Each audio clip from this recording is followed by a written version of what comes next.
আসসালামু আলাইকুম। 24 মার্চ 2025 দিনটি নিশ্চিতভাবেই আলাদা করে মনে রাখবে তামিম ইকবাল, সেই সাথে বাংলাদেশের ক্রিকেট সমর্থকরাও। ভয়, আতঙ্ক আর উদ্বেগের মধ্য দিয়েই কেটেছে দিনের শুরুর অংশ। সবকিছুর কেন্দ্রবিন্দুতে ছিল তামিম ইকবাল। ডিপিএল ম্যাচে মোহামেডান স্পোর্টিং ক্লাবের হয়ে খেলতে স্বাভাবিকভাবেই বিকেএসপি মাঠে চলে যান তামিম ইকবাল। সেখানে দলের অধিনায়ক হিসাবে টসও করেন তামিম। পরে ড্রেসিং রুমে ফিরে এসে তীব্র ব্যথার কথা জানান তিনি। তখন ম্যাচ রেফারি দেবব্রত পালের অনুমতি নিয়েই বিকেএসপির পাশে থাকা সাভারের কেপিজে স্পেশালাইজড হসপিটাল এবং নার্সিং কলেজে তামিমকে নিয়ে যাওয়া হয়। সেখানে ইসিজি এবং অন্যান্য পরীক্ষা নিরীক্ষায় কিছু সমস্যা দেখা যাওয়ায় তামিমকে হাসপাতাল থেকে যেতে বলে দায়িত্বে থাকা চিকিৎসকরা।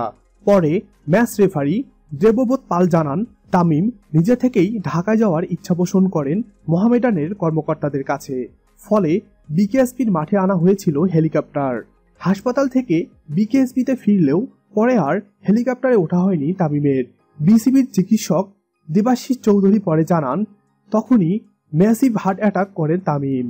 অ্যাম্বুলেন্সে করে মাঠ থেকে কেপিজে হাসপাতালে নেওয়ার পথে অনবরত তাকে সিপিআর দিয়ে গেছেন মোহামেডান দলের ট্রেনার ইয়াকুব চৌধুরী ডালিম।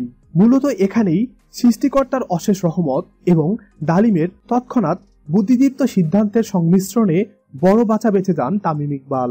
সিপিআর দিতে দিতে হাসপাতালে নেওয়ার পর সেখানে ডিসি শক দেওয়া হয় তামিমকে। মাঝের সময়ে তামিমের জ্ঞান ছিল না এবং মুখ দিয়ে ফেনা পড়েছিল বলে জানান ম্যাচ রেফারি দেবব্রত। হাসপাতালের এক চিকিৎসক জানিয়েছেন, তামিমের যে হার্ট অ্যাটাক হয়েছে, চিকিৎসা বিজ্ঞানে শিক্ষার্থীদের কাছে এর ডাক নাম দ্য ইউডো মেকার। অর্থাৎ এমন হার্ট অ্যাটাক যদি কারো স্বামীর হয় তাহলে সে নারী বিধবা হওয়ার সংখ্যা অনেক। এমন অবস্থায় দ্রুততম সময়ের মধ্যে সিদ্ধান্ত নিতে হচ্ছিল চিকিৎসকদের। কেপিজে হাসপাতালের চিকিৎসকরা তামিমের হার্টে রিং পরানোর সিদ্ধান্ত নেন। হাসপাতালের চিকিৎসক মনিরুজ্জামান মারুফের নেতৃত্বে দক্ষ চিকিৎসকদের একটি দলের মাধ্যমে তামিমের রক্তনালীর ব্লকের সফল স্টেন্টিং করানো হয়। এরই মাঝে দেশের ক্রিকেট অঙ্গনে শুরু হয়েছে উদ্বেগ আর উৎকণ্ঠা। সকলেই বসে যান প্রার্থনায়, বেঁচে ফিরে আসতে হবে তামিম ইকবালকে। 19তম বোর্ড সভার জন্য সকাল থেকেই বিসিবিতে আসতে থাকেন বোর্ড পরিচালকরা। তবে তামিমের অসুস্থতার খবর শুনে সভা বাতিল করে সাভারের হাসপাতালের উদ্দেশ্যে রওনা দেন বিসিবির সভাপতি ফারুক আহমেদ সহ বাকি বোর্ড পরিচালকরা। স্ট্রেটেনিং এর আগে নিয়ম অনুযায়ী অপারেশনের সম্মতি দিয়ে বন্ডে সই করতে হয়। তবে তখনও হাসপাতালে এসে পৌঁছাননি তামিমের পরিবারের কোনো সদস্য।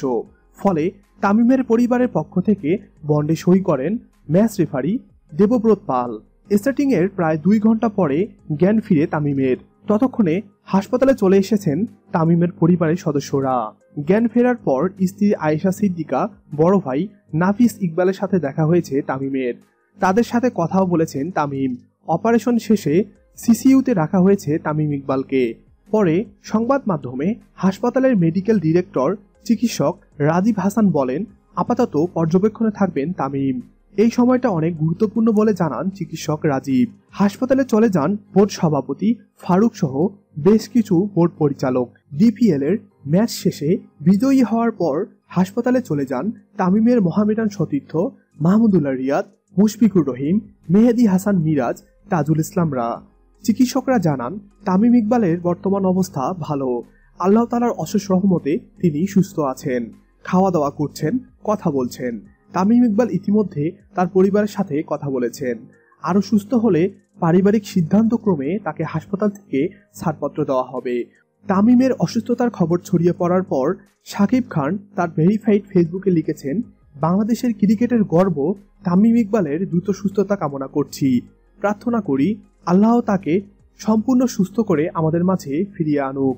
সাকিব আল হাসান থেকে শুরু করে অনেক ক্রিকেটার তামিমের সুস্থতা কামনা করে।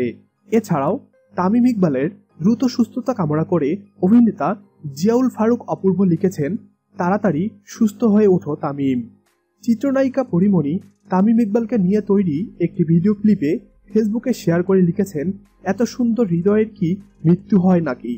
সুপ্রিয় দর্শক, প্রতিনিয়ত নতুন নতুন ভিডিও পেতে আমাদের চ্যানেলটি সাবস্ক্রাইব করে পাশে থাকা বেল আইকনটি বাজিয়ে আমাদের সঙ্গেই থাকবেন। ধন্যবাদ।